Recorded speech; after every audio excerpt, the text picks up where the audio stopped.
Black Insider Bengals podcast, newest Bengals cornerback, Trey Waynes. Trey, how you doing, bud? I'm good, how are you? Our special guest is Hall of Fame offensive tackle, former Cincinnati Bengal, Anthony Munoz. I think we have the making of a pretty good offensive line, young at a couple positions.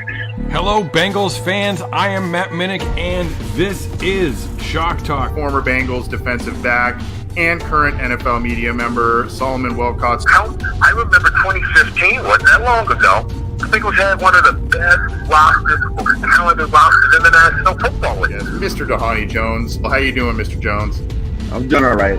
Thanks for having me on the show. You see my jersey over there? We were focused, and the coaches did a really great job. The coaches had a really good plan, and honestly, our attitude, I feel, is what carried us over.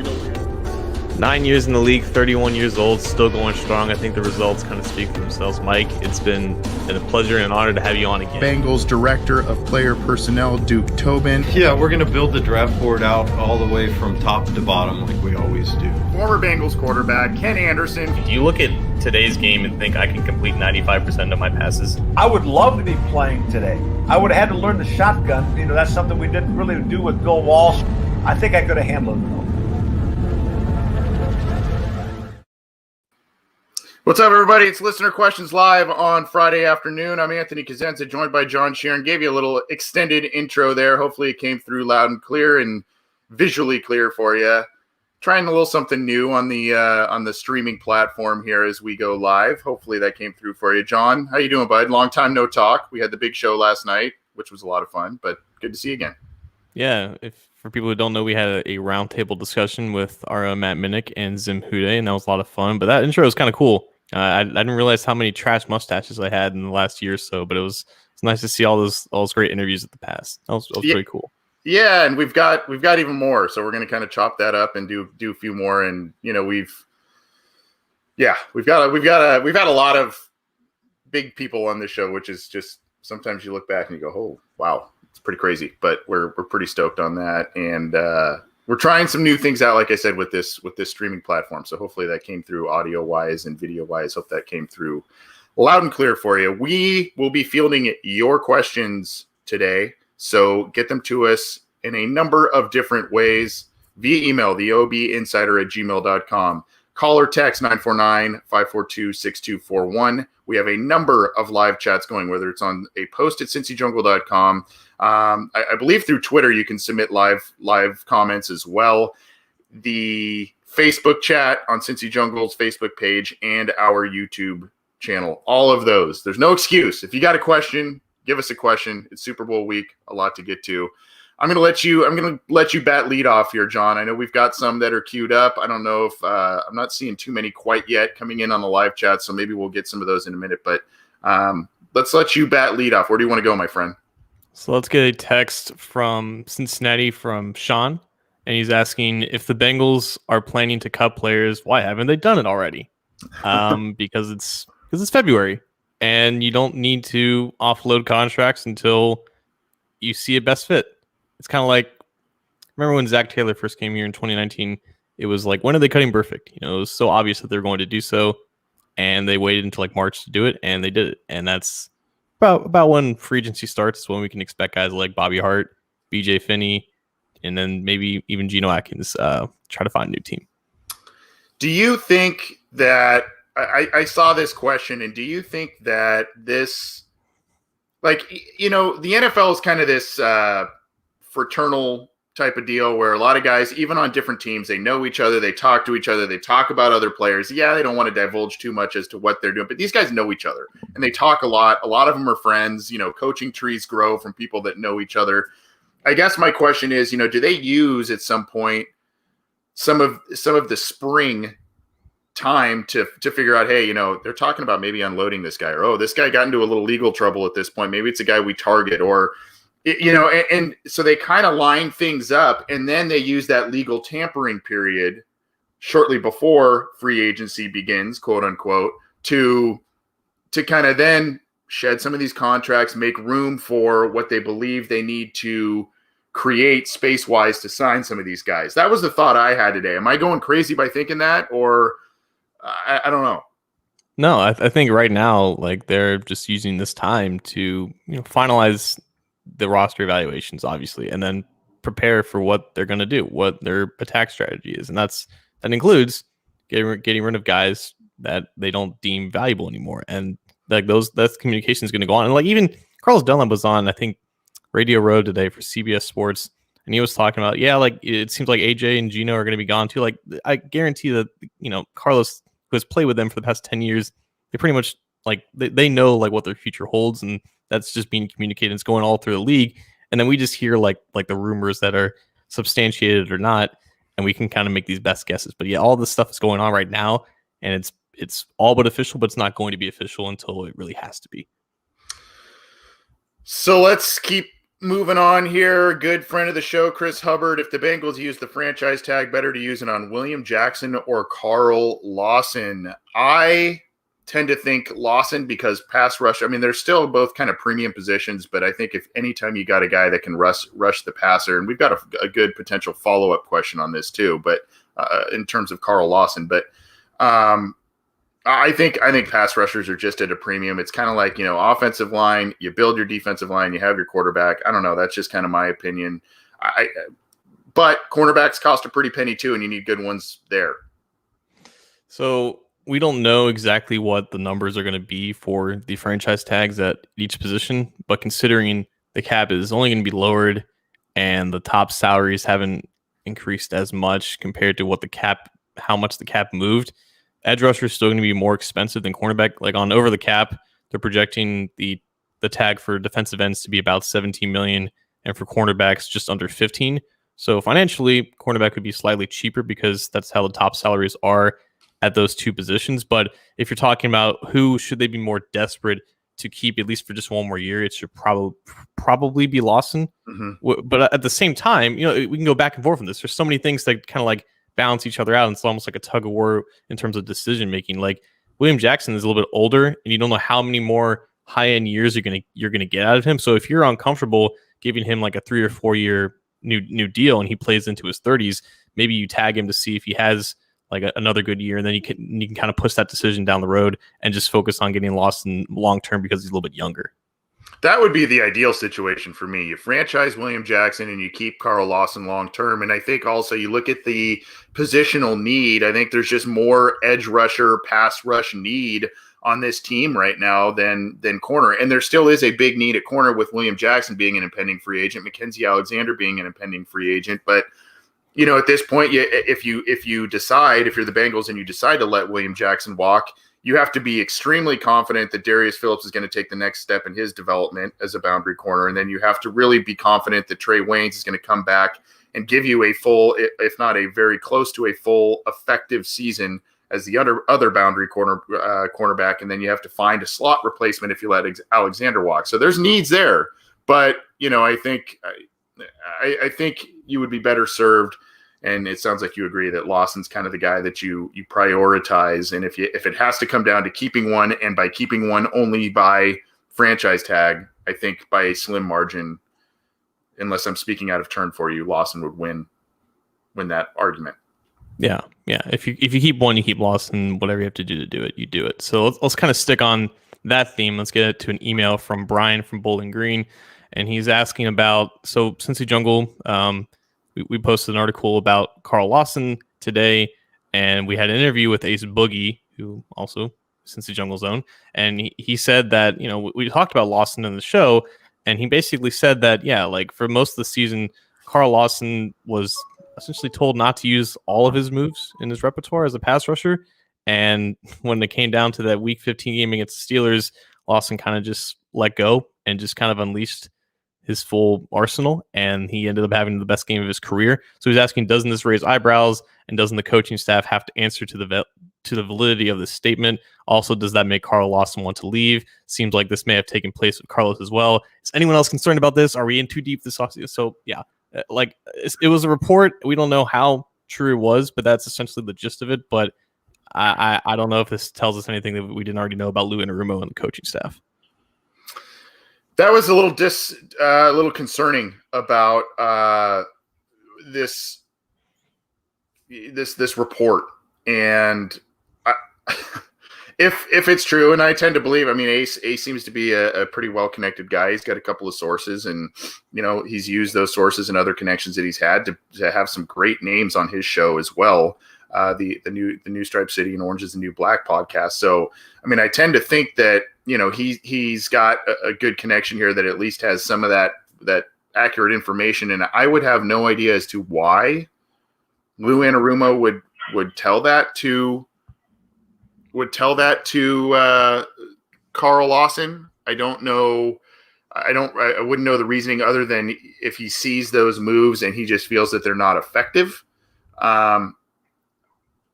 I don't know. I don't really get that. It's just more damning information against Lou Anarumo, I guess, in some of these fractured relationships. And I do worry that may be another guy that says, yeah, you kept him.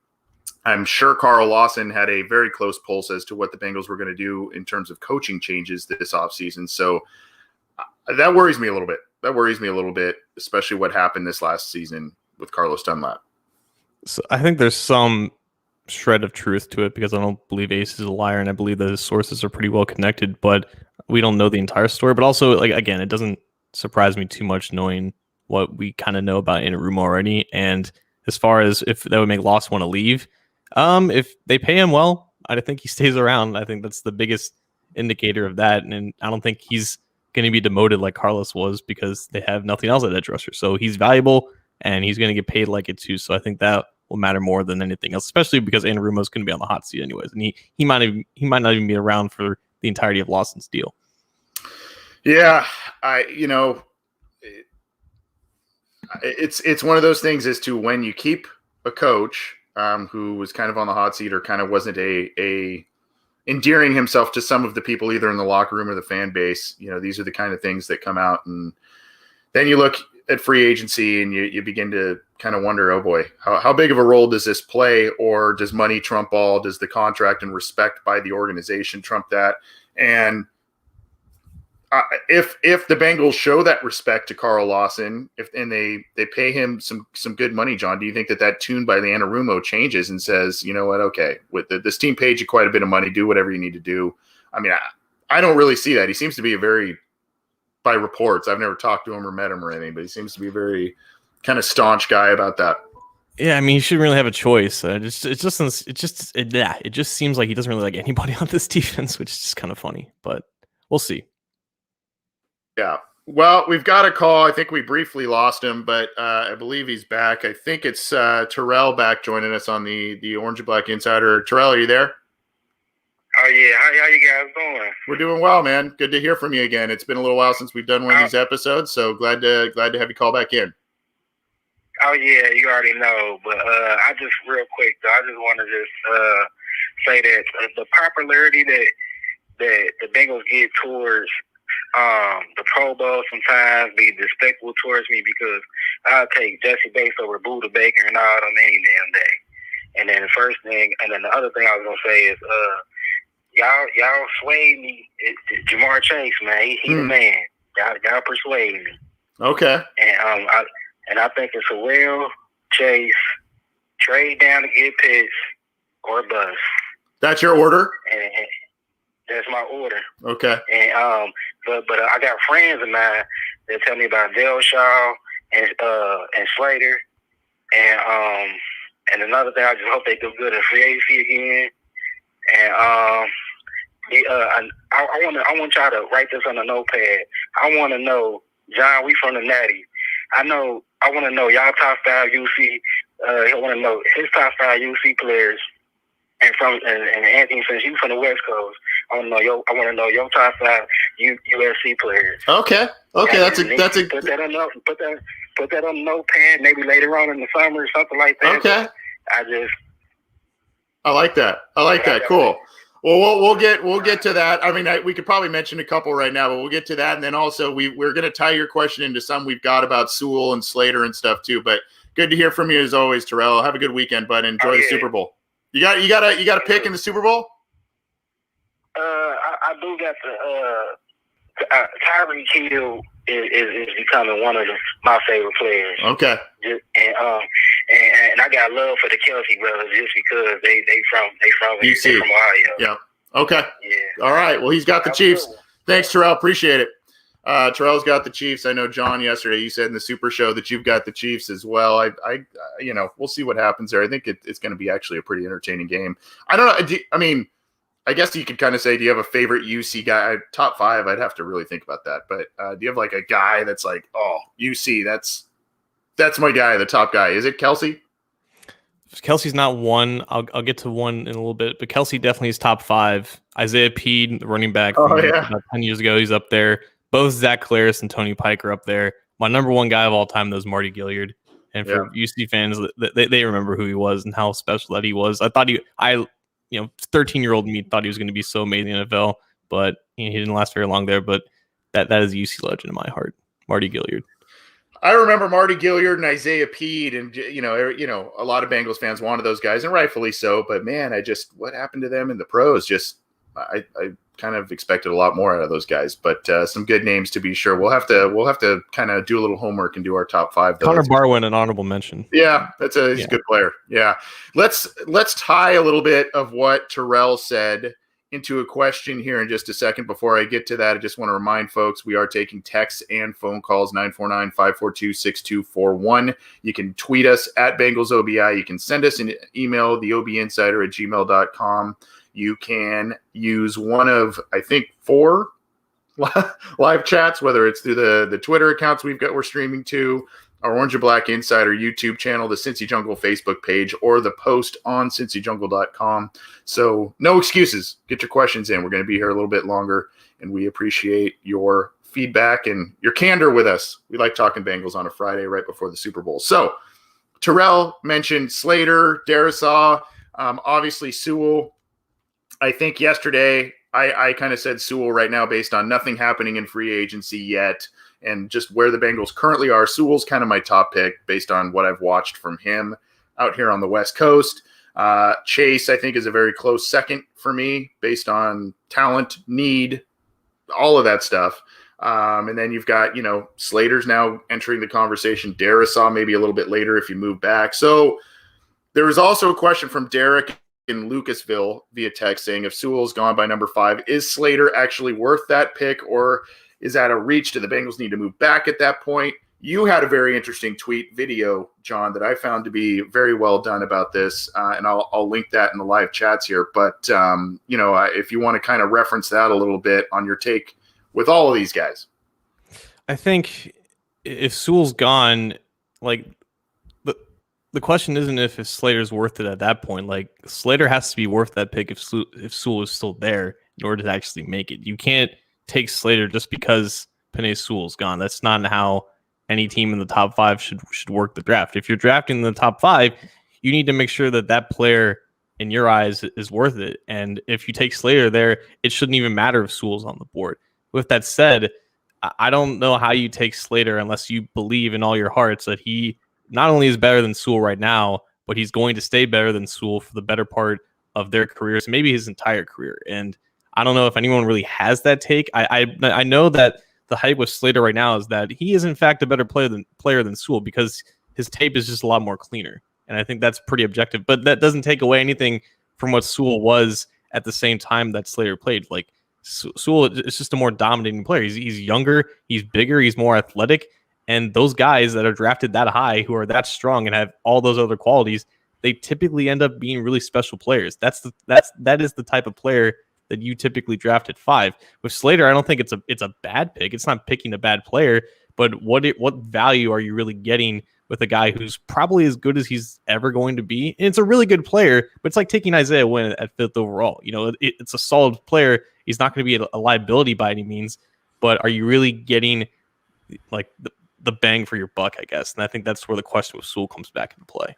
So it's more what I gathered from, and I got to find this tweet video from you, but what I gathered from that is basically right now Slater is a better, by most people's standards in film review, Slater seems to be a better tackle to play at this moment in time right now than Sewell. However, the upside and the overall talent and what Sewell can become down the road, whether that's a year, 2 years, 3 years, what have you, that is where the the Sewell argument potentially wins out. Am I kind of gathering that?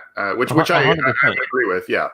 Like, just imagine like Slater is going on this linear curve that's like slightly upwards, but it's not going to be that much higher in like 5 years. Sewell is on like almost an exponential curve, so he might be like lower at this point in time.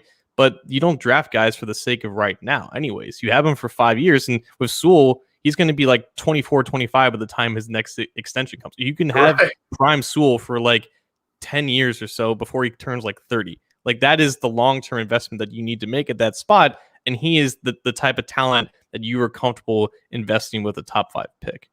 If you had, so I said basically yesterday on the Super Show, I said Sewell, Chase right there, just based on where the Bengals are at this point in time. Sewell, Chase, and then I had, Slater, Pitts, those guys kind of after that, based on need, talent, all that stuff.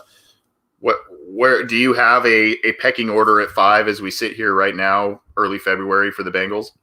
I think those names, like the top 3 are just very interchangeable. Like, it's Sewell, Chase, and you can throw Kyle Pitts in there. I just think that all 3 of those guys are going to check every box that the Bengals have, and again, they're going to be 1A, 1A, 1A. Like that's like that's how they put their board together. They have like 1A, 1B, 1C for first round players. They're all going to be 1A, and even if I guess Sewell is still technically higher on the board than Chase, it's just going to depend on who they really need more, because they're the same quality of player.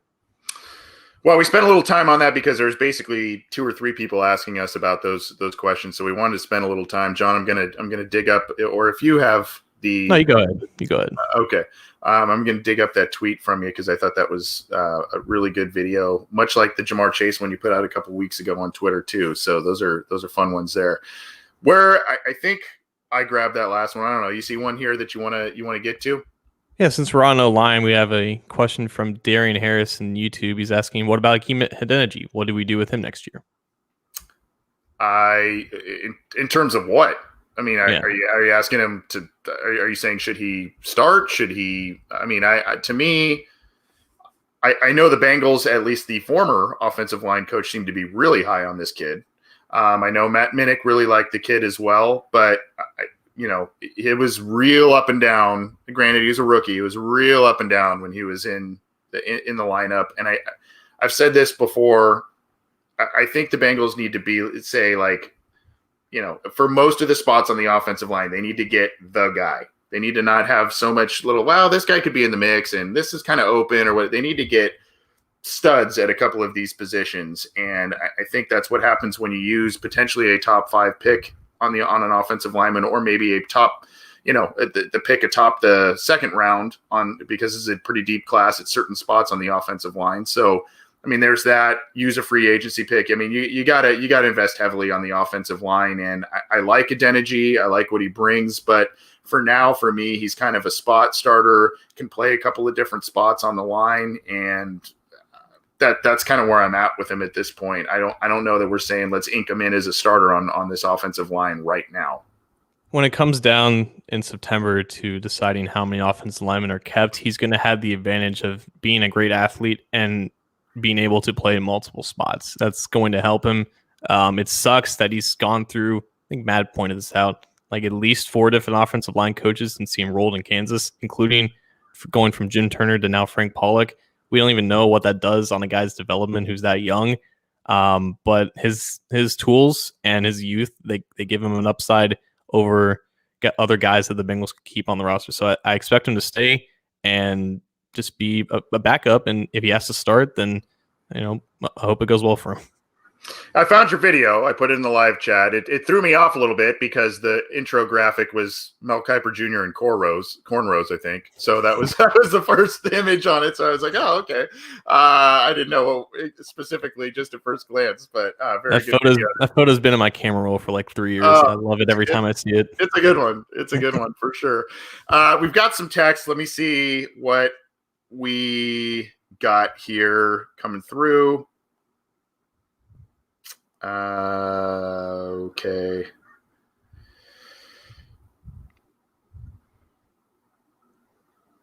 With the offense, this is from 403 area code. With offensive linemen being a premium position, what happens if all the guys we have are eyes on get re-signed or franchise tagged, what is the next plan of action? Since we're going real heavy talk on offensive linemen. I mean, I think at this point, then if I would assume the talk is, what if Darrell Williams resigns? What if Taylor Moton gets franchise tagged?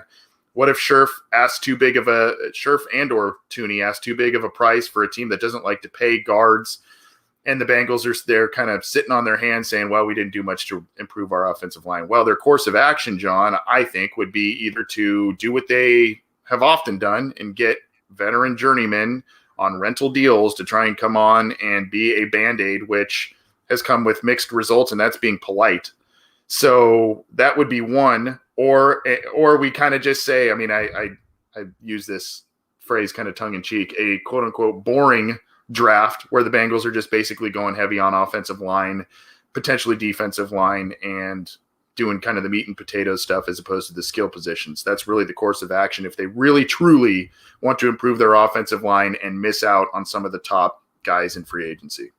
If they don't get the top guys, I think they'll still sign like guys that they would feel comfortable starting. Now, it might not be the high end guys that we've talked about, but I think they're still going to go in the draft where they're not thinking to themselves, we need to take an offensive lineman or two in the first couple rounds. But I think we talked about, excuse me, like Tooney and Darrell Williams, because they're going to be in situations where they're probably not going to be brought back. Like there's logic in their former teams allowing them to test the market because of where they're coming from, what their cap situation is like. So like those options aren't just options because they're the top options, but because they're likely to become available. So I do think that they're going to have a chance to do that. But also with last year, like they were last offseason, they were pretty heavy on getting like a linebacker, not a Corey Littleton, but like a Nick. I cannot say his name. Kwiatkowski, I think he went to the Raiders. Yeah, Kwiatkowski. Yeah, yeah, and then they were on the Joe Sherbert negotiations, and he went to Jacksonville. So they struck out on two linebackers that they targeted. So like, all right, let's just use the money that we saved and get DJ Reader and Trey Waynes. I think if they don't get like the high end offensive lineman that they're targeting, they could do something like that, where either they go out and get like an edge rusher, they get a cornerback, or maybe get a wide receiver. So I think we're still going to see their cap space be utilized kind of like it did last year if they don't get an offensive lineman. But again, if they don't get a top tier offensive lineman, we can definitely expect that position to be addressed in the draft early. Yeah, they're gonna do what they can there. I think they kind of have some egg on their face in terms of their franchise quarterback getting hurt and not kind of doing a little bit above the bare minimum, I guess. I mean, they did pick Jonah Williams at 11 overall. They've invested some on the offensive line, but they've either been bad investments or not heavy investments enough. So heavy enough investments. So, something's going to change this year, whether it's paying a guard, whether it's investing heavily in the draft, something's going to change for sure up front. So where are we going next, John?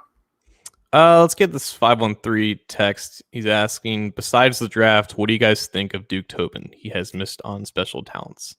Yeah, there is a follow-up also kind of tying into that, an email from Bruce kind of saying that we all know the Bengals have not drafted well the last 5 or 6 years. Duke usually gets much of the blame, but is the problem the system they use that relies so heavily on the coaches to do the scouting? Wouldn't a position coach tend to overrate a player in his group in hopes of drafting a player he wants? For example, John Ross, Drew Sample, Michael Jordan, Malik Jefferson. So kind of tying those two questions in together there. And I think Bruce brings up a good point. One we talked about with Tim McGee when he was on our show is just, it's a very heavy reliance on the coaches in doing kind of the getting their hands dirty in the scouting process. Coaches are always involved in the scouting process, to my knowledge, but when you have a more paltry scouting department in terms of how it's staffed, there's just more pressure on it. And Tim McGee corroborated that in terms of what Marvin Lewis had to juggle when he was head coach of this team. So, I mean, I don't know about the position coaches tending to overrate certain players aspect and pounding the table for some of them, but I really do think it has at least appeared so that this organization really, really respects, and for some reasons rightfully so, the say of their offensive line coaches. They seem to, I mean, Paul Alexander was here for a very long time. Paul Alexander, yeah, there's kind of some bad picks and other projects that did not work out, but he did oversee some of the best offensive lines this team has ever seen in the Carson Palmer era with Levi Jones and Bobby Williams and Willie Anderson and, Steinbach, others. So, I mean, there's a reason that Paul Alexander is respected around the league and stuck around for a long time. And I think that the Bengals do respect what their offensive line coach is saying, and maybe to a fault. And we can go to Jim Turner these last couple of years. And I think Jim Turner and Zach Taylor in unison preach to the organization that they believe that they can coach up some of the guys that they have on this roster to be effective starters, whether they drafted them, whether they're free agent cast-offs or what have you. And it just didn't work. It didn't work effectively. And that's just maybe a little theory of my own, but I do think there is something to be said about, the Bengals getting a few more scouts. Flip side of the argument, John, maybe you have too many voices in the room, too many generals, not enough soldiers, I guess, in the room instead of, it's just kind of that flip side of the argument. I don't know. With Duke, I think we always kind of thought that, he's not the actual, because they won't give him the title of GM, we kind of thought that he's not really a GM, But the more that I've heard about it, the more that it kind of points to Duke being essentially the GM, having all of those responsibilities. I don't know why they don't give him the title. I guess it's to minimize the liability on him. I don't know. Regardless, he's obviously a close friend of the organization, being Bill Tobin's son. He's been there a long time. He has a job for life. But I do think that me and him, we kind of share similar philosophical views about how to evaluate prospects and how to build teams. And I think I respect him in that right. And also, we've always talked about, the Bengals coaches, they do a lot of scouting work and they do a lot of prep in terms of just building the team more so than other coaches. But also, I have heard that there are more than 2 scouts that the Bengals list on their website. I don't know why they don't list them either. It's they're more secretly a more regular franchise than they lead on. They have more than just 2 scouts, and they have a guy who basically does all the GM work. They just don't like to give him credit for that. So I think things are more normalized than what they lead on to be. And I think the Duke does most things right. It's just that the misses are so bad, and some of them were so predictable that they're just stains on his resume. Then we always kind of go back to that. But personally, I think when it's all said and done, I think he's still a fine guy for the job. And it would just help more if the top investments were actually hits instead of misses. Yeah, and you go back to certain things where I think to your point a little bit, I don't have a massive problem with Duke. There's just the misses have been egregious, and unfortunately they seem to mostly be on the offensive line, which is largely put the Bengals where they've been the last 5+ years, right? So, I think from a draft standpoint, a little bit of inflexibility, which is kind of ingrained in the DNA of this franchise, a little bit of inflexibility. And I go back to what I said about the offensive line coach and the sway they may have in the draft room. I mean, look at the Russell Bodine thing, right? I mean, tape was but what they liked, he was a mauler and he was a guy that had massive upper body strength. But we all know he wasn't a very good football player. But Paul Alexander believed that he could coach him up and be an effective center. And when that offensive line was pretty good, he was most decidedly the weakest link on that offensive line. So there's just some inflexibilities and maybe too much of, adhering to a player profile and not really being as flexible as you would need.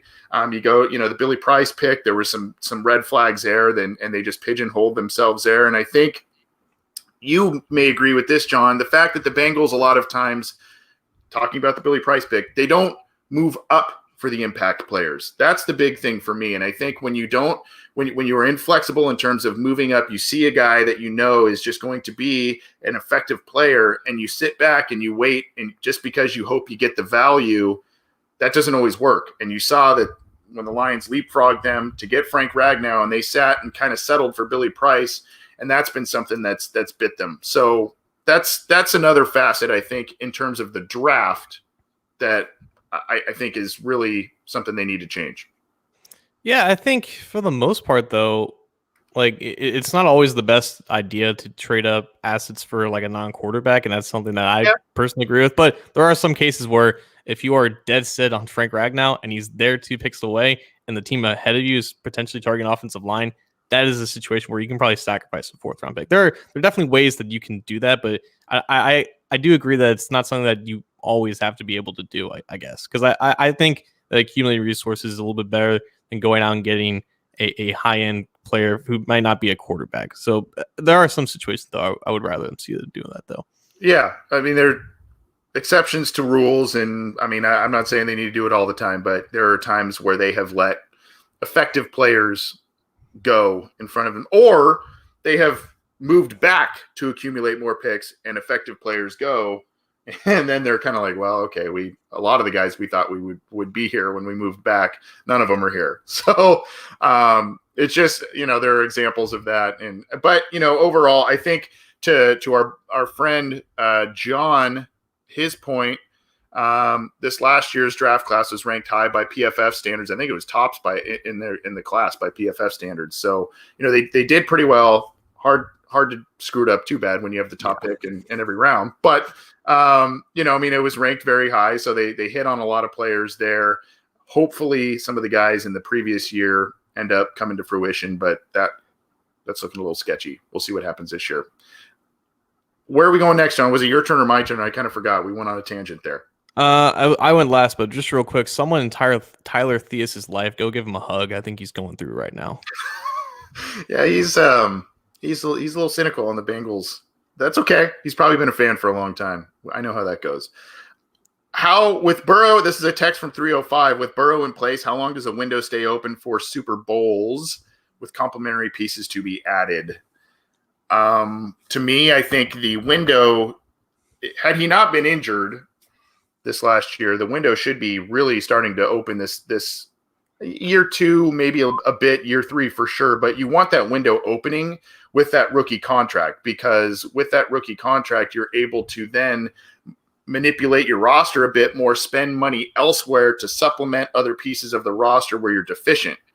And the lack of a huge contract to the quarterback allows you to do that, because it's, unless Burrow for some reason either, God forbid, does not come back from that injury or just ends up not being as effective as we all thought and hoped, the Bengals are going to try and just throw bankrolls at him. So at this point in time, what you would like to do is supplement the roster with a little bit more expensive contracts, because you have a manageable contract at quarterback. So ideally that's the case. And then, you keep it open throughout most of his career. But does this team spend the money?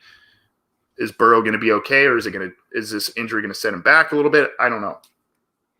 Well, they always have Deshaun Watson to look at, who also suffered a torn ACL and midway through his rookie year. I think the window for any team with a quarterback on a rookie contract starts in year 2. It's just really hard to expect a lot from true rookie quarterbacks, and then it begins in year 2. But if they don't manage it right after year 4, when that extension comes, that's when it starts to close. But of course, the Chiefs are here in the Super Bowl year after they gave Mahomes like $500 million, because they were able to structure that in a way where they don't have a ton of.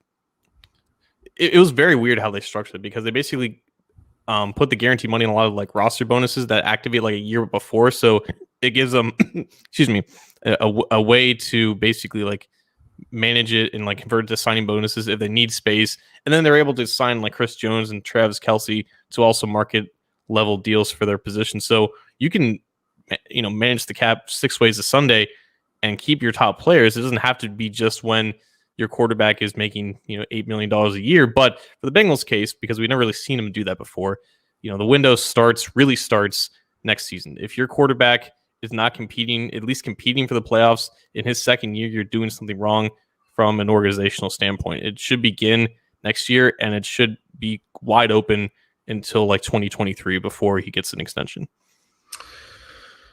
Let's see here. Are you seeing some here? I'm looking at what we. Yeah, I wanted to get back to AI a couple minutes ago on YouTube. He's asking, what is our opinion on signing more of an elite center like a Corey Linsley or Alex Mack instead of maybe a top end guard. Also rumored that Jason Kelsey may be released. I'm not sure about that rumor. I heard about that, but there wasn't really anything behind it. But yeah, I think if you get a Linsley and he's a little bit less expensive than like a Joe Tooney or Brandon Scherf, I think that makes sense because right now you have Billy Price as your starter. We don't know when Trey Hopkins is coming back, but even if Hopkins comes back, you're more confident than obviously in Linsley. He was just an all-pro at that position. He's still, I think, in his late 20s, so he's got a couple more years of high-end play. I think a top-end center is almost just as valuable as a top-end guard, and if he's less expensive, it kind of opens up what you can do. And once Hopkins comes back, you can place him at guard and expect at least average play, and I think that's really all they need. So it would be wise, in my opinion, if they were to go out and get him. That I do think it would be wise as well. Especially if, they should be keeping a very close pulse on what's going on with Trey Hopkins. You now got essentially your offensive battery, your center and your quarterback coming back from major knee injuries, and that is just not ideal. Not ideal for a lot of different reasons, continuity and effectiveness and all kinds of different situations. That is just not ideal. So Trey's was obviously much later in the year than Joe's was, so there may be, a little bit of an extended timeline. Obviously, he's a bigger guy than Joe, so there's just a different rehab process that goes with that as well. So it's just something to monitor. But that is something they will probably need a contingency plan there. And if Trey Hopkins is not ready week one, whether it's a veteran guy that's just kind of floating out there that can help you, keep afloat for the first month or what have you, it's not a bad idea. Not a bad idea.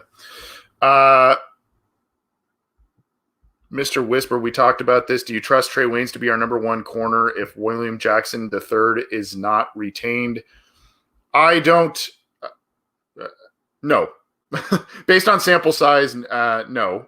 I think the plan that they had in place last year at cornerback was very, very good. William Jackson's your one corner.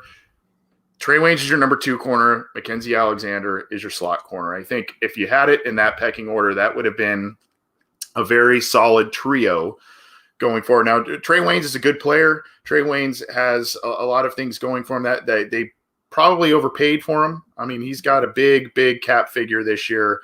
And the fact that he didn't play a snap for him last year was not just a really, really hard thing for the defense for sure. But I don't know that I trust him right now to be your true number one. And it also depends on your definition of number one. Are you talking about lockdown, shutdown cornerback? I think he's fine, but ideally I think you would still like to have William Jackson as your top corner. Trey Waynes is your number two. And then you'd have, a decent slot corner, maybe a mix in Darius Phillips there as well. I go back to last offseason when this deal was announced. I'm like, this is not exactly a great deal. And everyone kind of got on me like, oh, what are you talking about? This guy doesn't miss tackles. He's just Dre, but with better tackling. Like, that's not worth $14 million a year. That's not worth $16 million guaranteed. It never made any sense. He was never that type of player. And now he's down a year, and now he's even closer to age 30. Trey Waynes is a great guy. We had him on our show. I think he's a great personality and stuff. But that's already what they think of him. Like, they wouldn't pay him that contract if they didn't trust him to handle all the responsibilities that come with being a top-end starting cornerback that can take out a team's number one option. That's never really been him, even with in a defense that was coached by Mike Zimmer. So that's where they are. Like, that's their opinion of him. He's got 2 years left on his contract, and that's what they're going to expect from him. And that probably should have told us a little bit about what they thought about William Jackson to sign a guy like Trey Waynes to that contract when they knew that William Jackson was entering last year of his deal. Like, kind of, create some writing on the wall for William Jackson, but it's kind of where we are. And until we see him play like somebody he's never been before, I think there is going to be uncomfortable with it. Yeah. We're going a little long. We've got a couple questions, John, about tight end. And I know you had another, I'll throw this link in here, another interesting video that you put out on Kyle Pitts. And we talked Kyle Pitts on the Super Show last night, so go check that out. We had a text from 513. Overall, our offense looks to be set outside of the offensive line and maybe tight end. Do you see us trying to pick up another wideout or running back in free agency or the late rounds of the draft?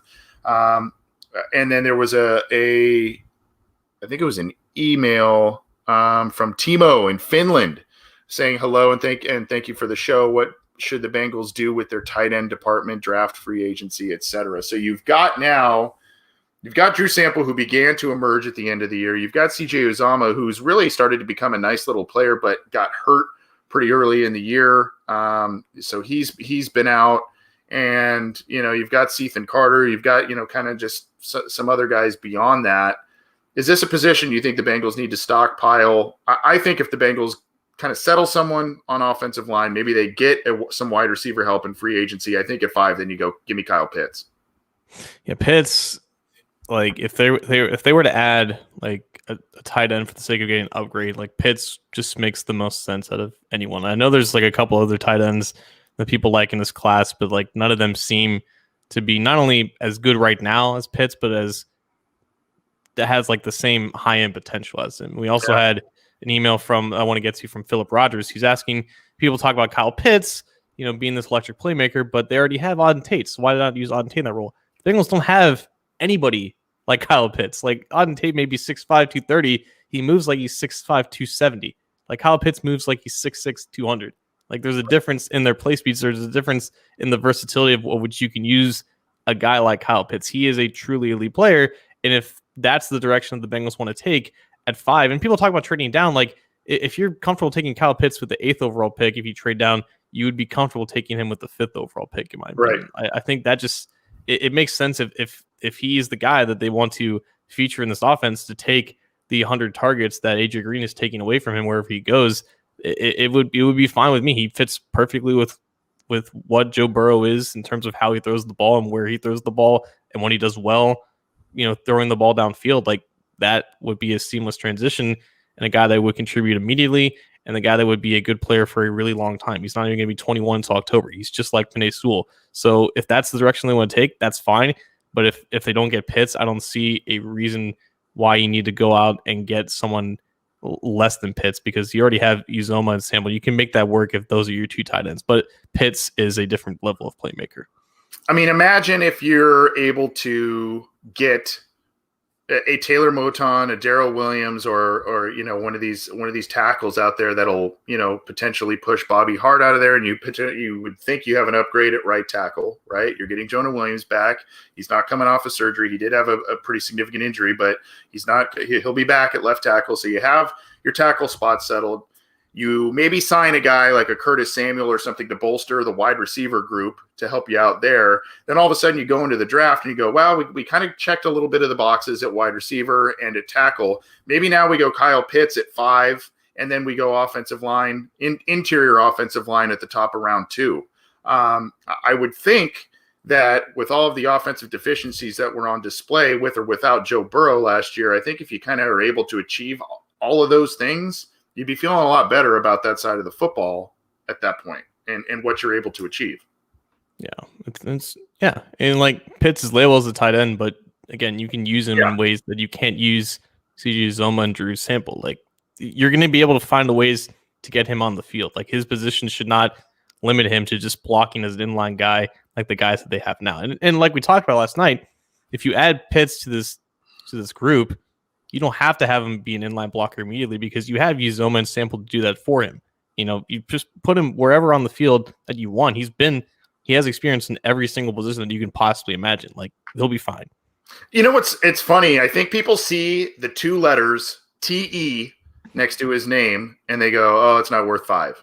I think if you look at him more like if for you fantasy footballers out there, if you look at him as kind of as his position as quote flex, if you look at him that way, then I think you go, okay, that makes a little more sense because you can split him out wide, you can put him in the slot, and you can line him up in line, not necessarily to block, but you can line him up in line to play tight end, and you can do a lot of different stuff in the goal line. He will stretch the field with his size and speed for his size. I mean, if the Bengals take care of a lot of different needs in free agency, I'm like, that's the guy. It's hard to go against him. It really is. Yeah. Like either him or Chase, it's hard to go against it. Right. Anything else that we need to get to that we missed? Did we get any in the comment section here that we need to get to on the website? I've been trying to monitor all kinds of different things here. I believe we got all the ones that were submitted before the show. We had nobody go from the site. Is there any others in the comments here? Oh, by the way, just saw this come up on Twitter. We'll share this here. This is on cincyjungle.com, courtesy of Nick Manchester. Give me a sec. Sharing.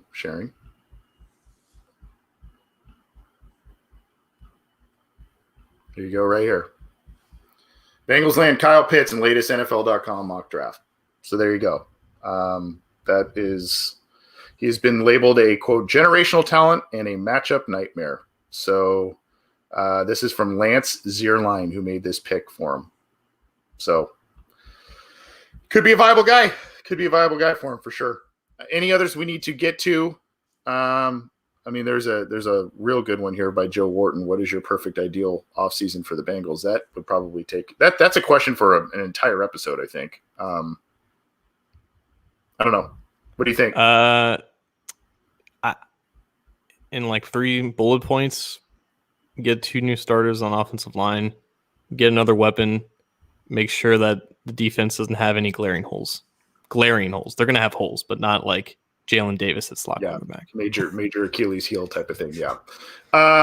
This one from our buddy John. Who are your sleepers in the draft later rounds? I mean, we got to do more research here as the months go on, and we will do that. We will be getting you. Last year, if you joined us, we did a lot of free agency and draft profiles. So we'll be doing more of those. We already started the free agency stuff. So, just one guy that I know.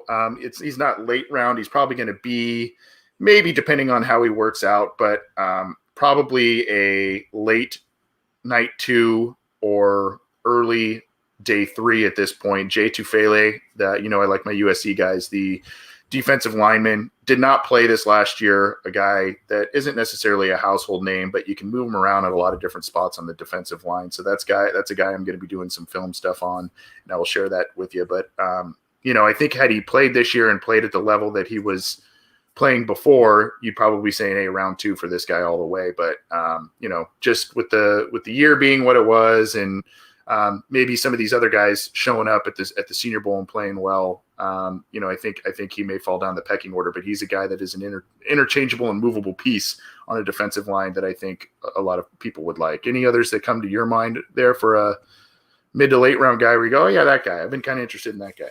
Yeah, to answer Tyler in Facebook's inquiry, Wyatt Davis would obviously be a great fit. The thing is with him, I think he suffered a knee injury during the national championship. And for anyone who has a questionable medical this year, it's going to be I don't know how the NFL is going to deal with that, because the access that they're going to have to some of these guys' medical reports is going to be a little bit it's less accessible. They're not going to be at the combine, and they're going to have to try to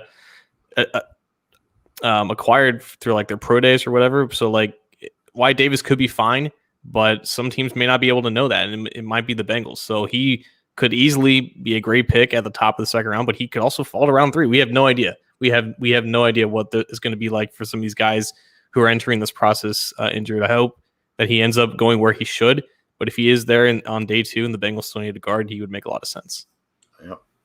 Well, let's get on out of here. John, thanks everybody for all the questions. We tried to get to as many as we can. There's still some that we maybe did not get to. We apologize. We tried to get to as many as we can, but thank you so much for submitting them our way and for joining us. If you joined us last night or listened afterwards for the Super Show with myself, John, Zim Hude, and Matt Minnick, that was a lot of fun. We're going to do a little bit more of those, and we'll be giving you all kinds of coverage going forward with free agency, the draft, all kinds of stuff. So keep it to the Cincy Jungle podcast channel. Keep it to cincyjungle.com. John, have a good weekend, bud. Enjoy the Super Bowl. You got the Chiefs, right? Just for the record. I got the Chiefs. I don't see that Buccaneers defense stopping him, but this is Brady, and I've seen him do stuff that I despise, so he's probably going to do it again. Yeah, I begrudgingly take Tampa Bay, but I would not be surprised at all if I look like an idiot there. So anyway, everybody enjoy your Super Bowl. Have fun. Be safe. We'll see you next time.